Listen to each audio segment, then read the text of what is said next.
দেখো তোমার মেয়েকে বিয়ের সাজে কেমন লাগছে।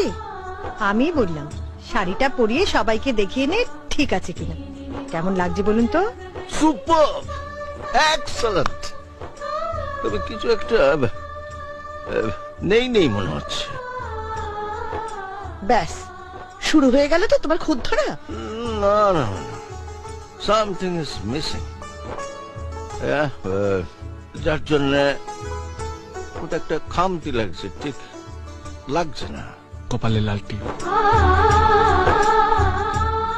ওইটারই অভাব আঙ্কেল। কপালে লালটি পড়লে ওকে একেবারে বিয়ের কোণের মতো লাগবে। কারেক্ট, আকাশ ঠিক বলেছে। হ্যাঁ, এটাই তো নেই। আচ্ছা, তোমরা মেয়ে হয়ে এই ভুলটা করলে কি করে বলো তো? হ্যাঁ, এই জন্য বলছিলাম বর্ষার বিয়েতে আকাশে থাকাটা দরকার। যা লাল টিপটা পড়ে তো যা।